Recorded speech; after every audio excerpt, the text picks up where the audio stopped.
Bapak, Ibu, Saudara-saudari yang dikasihi oleh Tuhan, kita bersyukur dengan adanya ibadah Sunset Gospel Hour. Kita membahas begitu banyak topik yang menarik perihal tentang iman kekristenan.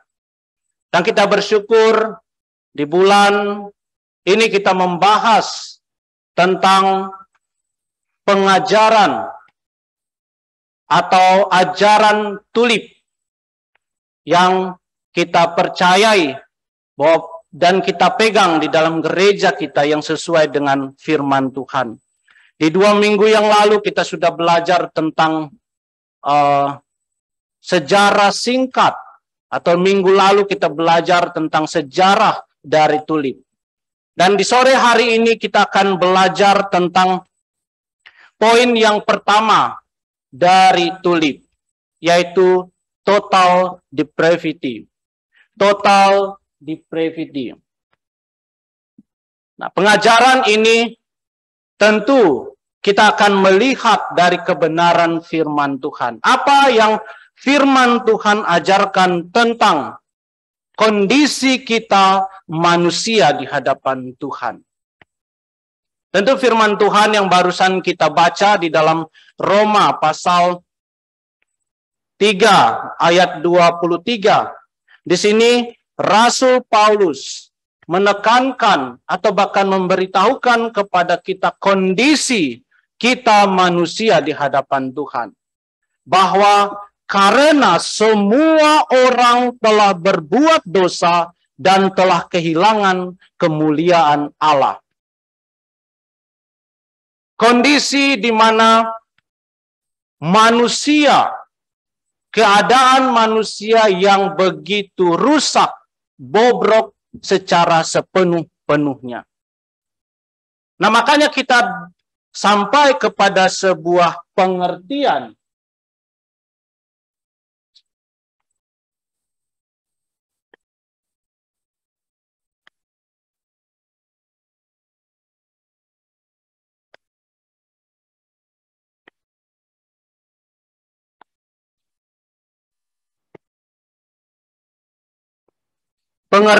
daripada doktrin total depravity. Total depravity artinya bobrok sepenuhnya, tidak mampu total sepenuhnya. Jikalau kita melihat menurut pengakuan iman Westminster, pertanyaan 9 ayat 3 di sini dikatakan memberikan pengertian di mana manusia melalui kejatuhannya ke dalam dosa telah kehilangan seluruh kemampuan kehendak kepada kebaikan spiritual, apapun yang menyertai keselamatan.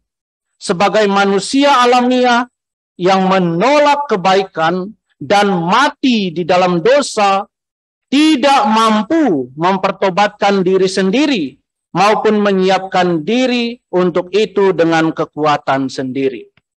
Jadi dengan kata lain, pemahaman pengertian dari total depravity ini adalah kondisi di mana manusia sudah kehilangan kemampuan untuk melakukan kebaikan kehendak Tuhan. Melakukan kebaikan sesuai dengan apa yang Tuhan telah tetapkan. Bobrok secara sepenuh-penuhnya. Rusak secara total dikatakan. Tidak ada satu kebaikan yang tertinggal di dalam diri manusia.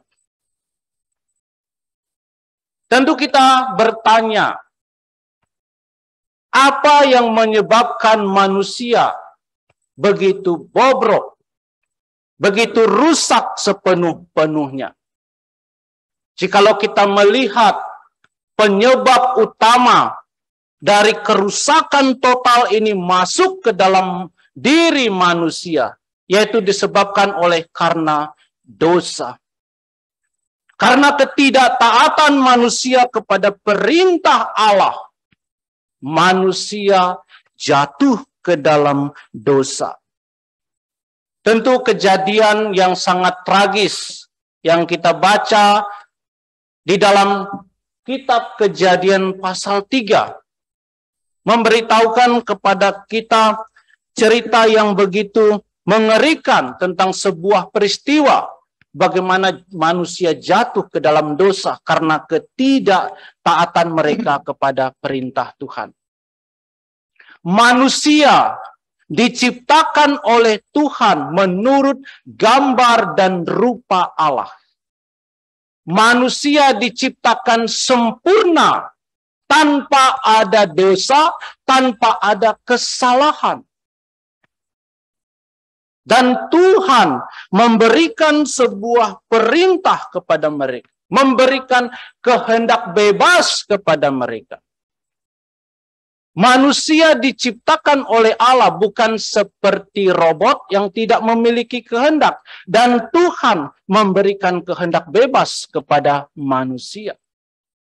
Tetapi manusia menyalahkan kehendak bebas, menyalahgunakan kehendak bebas yang Tuhan berikan. Dan mereka tidak menaati perintah Tuhan. Perintah Tuhan begitu jelas diberikan kepada manusia. Setelah dia menciptakan manusia, dia menempatkan mereka di Taman Eden. Dan Tuhan memberi sebuah perintah. Dikatakan di sini, dia Kejadian pasal 2 ayat 16. Lalu Tuhan Allah memberi perintah ini kepada manusia. Semua pohon dalam taman ini boleh kau makan buahnya dengan bebas. Tetapi pohon pengetahuan tentang yang baik dan yang jahat itu, janganlah kau makan buahnya. Sebab pada hari engkau memakannya, pastilah engkau mati. Pastilah engkau mati. Mati, engkau akan mati. Penekanannya begitu jelas. Dan ini perintah diberikan oleh Tuhan secara langsung kepada manusia pertama, Adam. Dan Tuhan dengan begitu jelas memberikan perintah ini. Dan manusia pertama mengetahui ada perintah Tuhan ini. Tapi dengan kehendak bebas yang mereka miliki. Mereka memilih tidak menaati perintah Tuhan. Oleh karena godaan dari si iblis, mereka memilih untuk tidak taat kepada Tuhan. Dan mereka jatuh ke dalam dosa dan membuat seluruh keturunannya berdosa. Semua orang yang lahir dari keturunan Adam adalah orang-orang berdosa. Dan inilah yang menyebabkan manusia berdosa bobrok secara sepenuh-penuhnya. Nah, mungkin kita bertanya, apa bukti dalam Alkitab yang memberitahukan kepada kita bahwa kita ini benar-benar rusak secara sepenuh-penuhnya? Bobrok secara sepenuh-penuhnya. Kita akan melihat dari 3 sisi yang membuktikan bahwa kita manusia benar-benar rusak secara total. Yang pertama, di sini, kondisi manusia berada dalam keadaan mati rohani karena dosa. Manusia mati secara rohani. Mereka tidak ada keinginan untuk mencari Tuhan. Tidak ada keinginan untuk mau mengetahui tentang kehendak Tuhan. Kita dengan jelas diberitahukan melalui firman Tuhan. Di sini Roma pasal 2 ayat 1. Karena itu, hai manusia, siapapun juga engkau yang menghakimi orang lain, engkau sendiri tidak bebas dari salah. Sebab di dalam menghakimi orang lain, engkau menghakimi dirimu sendiri. karena engkau yang menghakimi orang lain melakukan hal-hal yang sama. Dari ayat firman Tuhan memberitahukan kepada kita kondisi bahwa kita semua manusia tidak terbebas dari dosa, dari salah. Semua dikatakan tidak terkecuali. Semua kita di dalam kondisi yang mati secara rohani.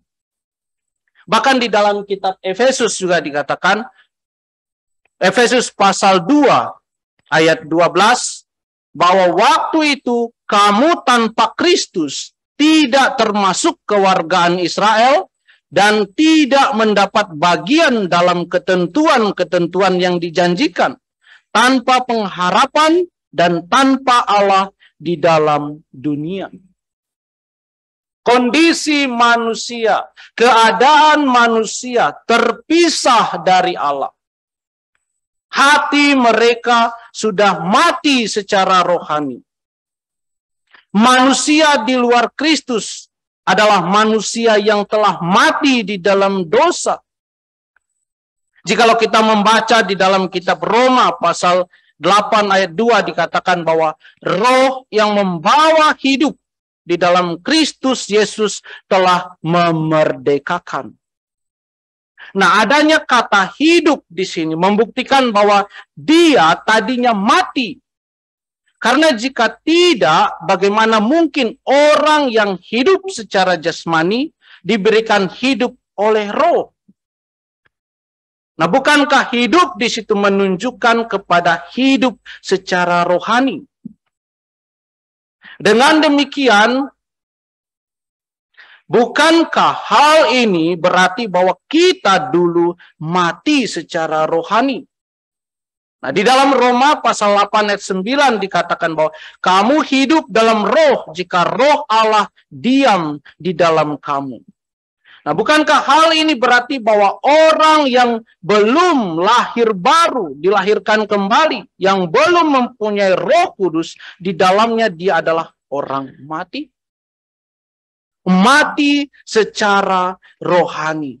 Bahkan di dalam Roma pasal 6 ayat 2 juga dikatakan, bukankah kita telah mati bagi dosa? Bagaimanakah kita masih dapat hidup di dalamnya? Firman Tuhan dengan jelas memberitahukan kondisi keadaan manusia, membuktikan bahwa baik secara rohani kita pun sudah bobrok, kita pun sudah berdosa. Oleh karena dosa, pelanggaran-pelanggaran yang kita lakukan, kita dikatakan mati secara rohani. Bahkan di dalam Efesus pasal 2, ayat yang pertama dan ayat kelima dikatakan, kamu dahulu sudah mati karena pelanggaran-pelanggaran dan dosa-dosamu. Ayat kelima, telah menghidupkan kita bersama-sama dengan Kristus, sekalipun kita telah mati oleh kesalahan-kesalahan kita. Kita yang mati secara rohani, tetapi Allah oleh karena anugerahnya telah menghidupkan kita bersama-sama dengan Kristus, sekalipun kita telah mati oleh karena kesalahan-kesalahan kita. Karena kita mati secara rohani atau mati di dalam dosa, manusia secara aktif terus berbuat dosa. Dan ia tidak mempedulikan hal-hal rohani. Karena kita sudah mati di dalam dosa, kita tidak mempedulikan tentang Tuhan. Kita tidak mempedulikan tentang firman-Nya. Kita tidak mau memperhatikan hal-hal yang bersifat rohani. Kita malas berdoa. Kita tidak mau datang kepada Tuhan untuk berdoa. Kita tidak mau memperhatikan firman Tuhan. Karena kita sudah mati secara rohani. Kondisi ini diibaratkan seperti seseorang yang sebelum berada di dalam Kristus adalah orang mati. Jikalau orang mati, dia tidak dapat mendengar, tidak dapat menjawab, serta tidak dapat datang apabila dia dipanggil. Demikian juga dengan kita yang mati rohani. Kita tidak akan dapat mendengar. Kita juga tidak akan bisa menanggapi panggilannya, apalagi bertobat karenanya. Kita tidak mampu, kita mati secara rohani. Tidak mampu untuk menjangkau Tuhan. Kita tidak memiliki kemampuan untuk datang mencari Tuhan. Dan satu-satunya agar kita bisa kembali kepada Tuhan dan diselamatkan, yaitu percaya kepada Tuhan Yesus. Manusia dengan sendirinya tidak mau datang mencari Tuhan. Kenapa? Karena mati secara rohani. Mereka tidak mau lagi memikirkan tentang hal-hal yang rohani berkaitan dengan Tuhan. Mereka tahu bahwa ada Allah yang Maha Kuasa. Tetapi mereka memilih untuk tidak menyembah Tuhan yang benar. Karena secara rohani mereka sudah rusak, sudah bobrok secara total. Kemudian aspek yang kedua yang membuktikan bahwa kita benar-benar sudah rusak secara total adalah manusia tidak dapat berbuat baik. Manusia tidak dapat berbuat baik. Manusia yang mati secara rohani tidak akan mampu untuk bertindak memuliakan Tuhan. Kehendak bebasnya bukanlah ia gunakan untuk memilih antara yang baik dan yang jahat, melainkan untuk memilih antara yang jahat dan yang lebih jahat. Orang tersebut tidak akan mencari Tuhan. Orang yang sudah rusak secara total tidak akan mampu berbuat sesuatu untuk memuliakan Tuhan, untuk kemuliaan Tuhan. Dan mereka tidak akan mencari Tuhan, tidak akan pernah. Jikalau kita membaca di dalam kitab Mazmur pasal 4 di sini, pasal 14 ayat 2 dan 3, firman Tuhan berkata, Tuhan memandang ke bawah dari sorga kepada anak-anak manusia untuk melihat apakah ada yang berakal budi dan yang mencari Allah. Mereka semua telah menyeleweng, semuanya telah bejat, tidak ada yang berbuat baik, seorang pun tidak. Firman Tuhan begitu jelas memberitahukan kondisi kita manusia sebelum kita percaya kepada Tuhan Yesus.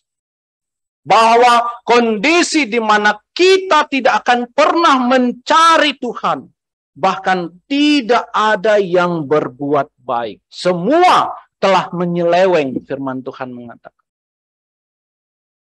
Tuhan telah menetapkan standar kehendaknya supaya kita hidup, tetapi kita memilih jalan lain.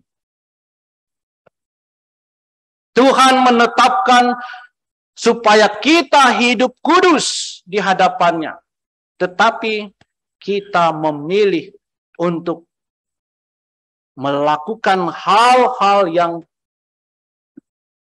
kotor, yang jahat di mata Tuhan. Jikalau kita membaca lebih lanjut lagi, di dalam kitab Roma pasal 3 ayat 8, ayat 10 sampai 18, di situ firman Tuhan berkata, seperti ada tertulis, tidak ada yang benar, seorang pun tidak. Tidak ada seorang pun yang berakal budi. Tidak ada seorang pun yang mencari Allah. Semua orang telah menyeleweng. Mereka semua tidak. Mereka semua tidak berguna. Tidak ada yang berbuat baik. Seorang pun tidak. Kerongkongan mereka seperti kubur yang ternganga. Lidah mereka merayu-rayu. Bibir mereka mengandung bisa. Mulut mereka penuh dengan sumpah serapah. Kaki mereka cepat untuk menumpahkan darah. Keruntuhan dan kebinasaan mereka tinggallah di jalan mereka. Dan jalan damai tidak mereka kenal. Rasa takut kepada Allah tidak ada pada orang itu.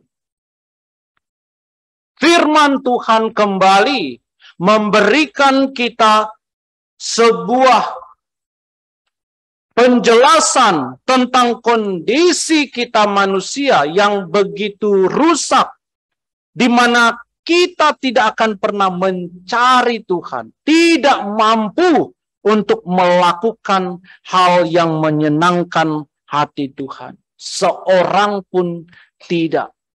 Inilah kondisi kita manusia karena dosa-dosa kita. Kita tidak akan bisa berbuat baik untuk menyenangkan hati Tuhan. Nah, mungkin di dalam pikiran kita ada yang bertanya, bagaimana dengan orang-orang di luar sana? Banyak mereka yang mampu berbuat baik. Nah, memang mereka dapat melakukan kebaikan-kebaikan sosial. Tetapi di hadapan Allah, hal-hal tersebut tetap tidak baik. Mengapa? Karena kebaikan-kebaikan itu dilakukan bukan karena orang tersebut mau menaati Tuhan. Juga bukan karena dia kasih kepada Tuhan. Dan kebaikan tersebut dia lakukan bukan untuk kemuliaan Tuhan. Tetap di hadapan Tuhan, segala kebaikan yang manusia lakukan di luar Tuhan adalah seperti kain kotor. Tidak ada gunanya. Semua orang yang melakukan, kelihatannya melakukan kebaikan di luar Tuhan Yesus, tidak akan menyenangkan hati Tuhan. Firman Tuhan begitu jelas memberitahukan kepada kita, kondisi kita manusia, kita tidak akan mampu untuk berbuat baik karena kita sudah benar-benar rusak. Jikalau kita membaca di dalam kitab Yesaya pasal 64 ayat 6.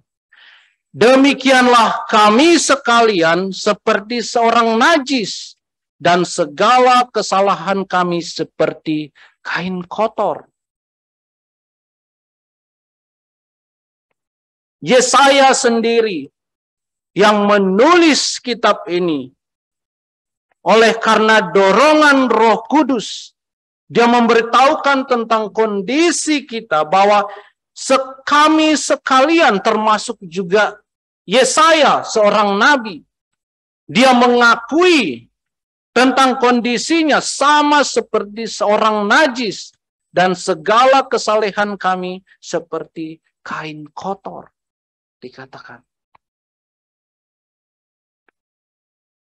Dan bahkan jikalau kita membaca di dalam kitab Yeremia pasal 4 ayat 22, mereka adalah anak-anak tolol dan tidak mempunyai pengertian. Mereka pintar untuk berbuat jahat, tetapi untuk berbuat baik mereka tidak tahu. Nabi Yeremia memberitahukan tentang kondisi manusia yang tidak mampu, tidak dapat untuk berbuat baik. Karena semuanya telah berdosa Karena natur dosa telah merusak gambar dan rupa Allah di dalam diri manusia.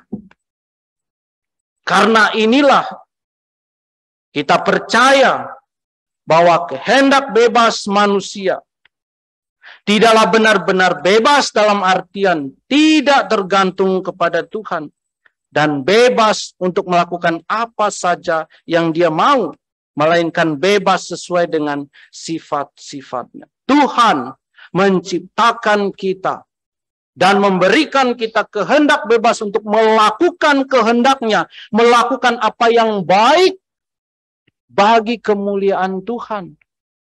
Tapi setelah kita jatuh ke dalam dosa, tidak ada seorang pun yang berbuat baik. Tidak ada seorang pun yang mampu untuk melakukan kebaikan untuk kemuliaan Tuhan. Oleh karena dosa telah masuk, bahkan kecenderungan hati manusia semata-mata untuk berbuat dosa. Kalau kita melihat aspek yang ketiga yang membuktikan bahwa manusia sudah benar-benar rusak, bukan hanya saja dari rohani mereka. Mereka juga tidak dapat berbuat baik untuk kemuliaan Tuhan. Dan bahkan kecenderungan hati manusia itu sendiri hanya semata-mata untuk berbuat dosa. Jikalau kita membaca di dalam kitab Kejadian pasal 6 ayat 5, firman Tuhan berkata, ketika dilihat Tuhan bahwa kejahatan manusia besar di bumi dan bahwa segala kecenderungan hatinya selalu membuahkan kejahatan semata-mata. Bukankah firman ini sudah begitu jelas memberitahukan kepada kita, bahkan segala hati dan pikiran kita hanya untuk memikirkan tentang hal-hal yang jahat dan berdosa. Segala kecenderungan hati kita, segala keinginan hati kita hanya semata-mata untuk berbuat dosa. Kenapa? Karena kita sudah begitu rusak, bobrok, total sepenuh-penuhnya. Bahkan pikiran dan hati kita dipenuhi dengan segala macam perbuatan jahat.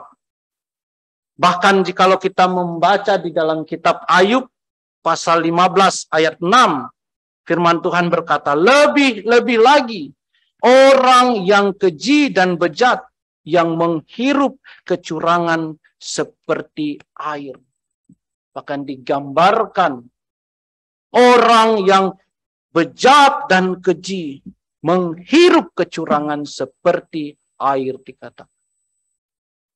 Manusia yang berdosa, yang belum dilahirkan kembali, tidak akan merindukan firman Tuhan, apalagi datang kepada Kristus. Seperti seorang yang tidak berpendidikan melihat suatu karya seni, dia dapat melihat lukisan tersebut, tetapi tidak dapat menghargainya. Atau bahkan seperti seorang anak kecil yang melihat rumus matematika yang sulit, dia dapat melihat bentuk rumus, tetapi dia tidak dapat mengartikannya. Demikian juga dengan orang-orang berdosa yang ketika mendengarkan Injil, mereka tidak akan tergugah oleh pemberitaan. Mereka tidak akan tergerak hatinya untuk mau datang kepada Tuhan Yesus. Kenapa? Karena hati mereka, perbuatan mereka, pikiran mereka hanya semata-mata untuk berbuat dosa. Dan bahkan dikatakan di dalam Amsal memberitahukan kondisi bahwa Mereka bahkan dikatakan bersuka cita melakukan kejahatan, bersorak-sorak karena tipu muslihat yang jahat, yang berliku-liku jalannya dan yang sesat perilakunya. Karena tidak ada kerinduan untuk melakukan kebaikan bagi Tuhan. Mereka ini bersuka cita melakukan kejahatan, dikatakan. Dan bahkan dikatakan di dalam kitab Amsal pasal 4 ayat 16 dan 17. Karena mereka tidak dapat tidur bila tidak berbuat jahat. Kantuk mereka lenyap bila mereka tidak membuat orang tersandung. Karena mereka makan roti kefasikan dan minum anggur kelaliman. Inilah kondisi manusia yang kecenderungan hatinya hanya semata-mata untuk berbuat dosa dan melakukan kejahatan. Manusia tidak dapat berbuat baik. Bahkan hatinya, pikirannya dipenuhi dengan segala tipu muslihat dan kejahatan. Iri, dengki. Dan bahkan dikatakan karena mereka tidak dapat tidur bila tidak berbuat jahat. Kondisi di mana yang menunjukkan kondisi manusia yang begitu rusak, begitu bobrok. Bahkan dikatakan hati mereka tidak akan tenang jikalau mereka tidak berbuat jahat. Hati mereka, pikiran mereka tidak akan damai bila mereka tidak melakukan kejahatan dan membuat orang jatuh. Kondisi manusia yang hatinya, pikirannya sudah rusak secara sepenuh-penuhnya. Bahkan jikalau kita melihat di dalam firman Tuhan, sejak di dalam kandungan pun kita sudah dikandung dalam dosa dan kesalahan. Dikatakan di sini Mazmur 58 ayat 4, sejak lahir orang-orang fasik telah menyimpang. Sejak dari kandungan pendusta-pendusta telah sesat. Mazmur 51 ayat 7, sesungguhnya dalam kesalahan aku diperanakan dan dalam dosa aku dikandung ibuku. Ya, jadi firman Tuhan ini bahkan sejak kita dalam kandungan, kondisi ini sudah menunjukkan bahwa kita sudah benar-benar rusak. Jadi bukan karena ketika kita bertumbuh besar, kita melakukan hal yang jahat, membuat kondisi kita rusak, bukan. Tapi kita sudah rusak secara sepenuhnya, bahkan sejak kita di dalam kandungan. Ayat-ayat ini sekaligus menyanggah anggapan atau argumen-argumen yang mengatakan bahwa bayi tidak berdosa. Anggapan ini firman Tuhan ini sekaligus menjawab atau bahkan menunjukkan kesalahan mereka yang mengatakan bahwa bayi itu suci dan tidak berdosa. Bahkan dikatakan sejak dalam kesalahan aku diperanakan, dalam dosa aku dikandung ibuku. Firman Tuhan begitu jelas memberitahukan tentang kondisi kita manusia di hadapan Tuhan. Kita sudah bobrok, rusak secara sepenuh-penuhnya. Tidak ada sesuatu hal pun yang bisa kita lakukan untuk memuliakan Tuhan di luar Kristus. Di luar Tuhan tidak akan bisa menolong kita untuk melakukan hal yang menyenangkan hati Tuhan. Dan hanya satu-satunya cara agar kita bisa melakukan kebaikan untuk menyenangkan Tuhan, kita datang kepada Tuhan dan percaya kepada Dia. Kita dengan perbuatan kita tidak akan bisa menyelamatkan kita dari dosa-dosa kita. Kenapa? Karena kita sudah rusak secara sepenuh-penuhnya. Kita tidak akan bisa berbuat baik untuk menyelamatkan, menghapuskan dosa-dosa kita. Hanya percaya kepada Tuhan Yesus. Menerima kasih karunia Tuhan yang besar dalam hidup kita. Dengan penuh sukacita. Bukankah hal ini membawakan sukacita kepada kita? Dalam hal keselamatan hanya oleh karena kasih karunia Tuhan saja. Bukan karena perbuatan kita. Total depravity, rusak secara sepenuh-penuhnya. Kondisi manusia sebelum percaya kepada Tuhan. Bapak, Ibu, Saudara-saudari yang dikasihi oleh Tuhan, biarlah kita menyadari tentang kondisi kita di hadapan Tuhan. Dan biarlah kita menyadari bahwa kita tidak mampu untuk datang kepada Tuhan. Kita memerlukan juru selamat Tuhan Yesus untuk menyelamatkan kita dari dosa-dosa kita. Dan kita yang sudah percaya, biarlah kita bersyukur atas anugerah Tuhan yang begitu besar kepada kita ini. Kita manusia tidak layak untuk menerima kasih karunia, tetapi Tuhan memberikannya kepada kita. Kiranya Tuhan yang memberkati kita semua. Mari kita berdoa. Tuhan Allah Bapa di dalam kerajaan sorga, kami menyadari kami orang yang berdosa. Kami mengakui di hadapan-Mu, kami orang-orang yang sudah rusak dan bahkan tidak mampu untuk melakukan satu kebaikan untuk menyenangkan hati-Mu.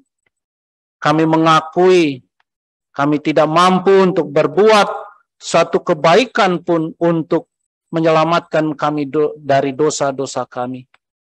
Kami perlu Tuhan Yesus untuk menyelamatkan kami. Tolonglah kami ya Bapa, dan bantulah kami. Dan kami bersyukur kalau kami yang sudah percaya kepada Tuhan Yesus. Oleh karena kasih-Mu, Engkau telah memberikan iman kepada kami sehingga kami bisa mengakui dan percaya kepada Tuhan Yesus. Sehingga kami juga bisa dibebaskan dan bisa diampuni dosa-dosa kami. Ajarlah kami untuk selalu mengingat kondisi kami di hadapan Tuhan. Kami orang-orang yang berdosa. Sehingga ketika kami datang ke hadirat Tuhan, kami datang dengan penuh sukacita mengingat kasih karunia Tuhan kepada kami. Terima kasih ya Bapa. Inilah doa dan permohonan kami. Di dalam nama Tuhan Yesus kami berdoa dan bersyukur. Amin.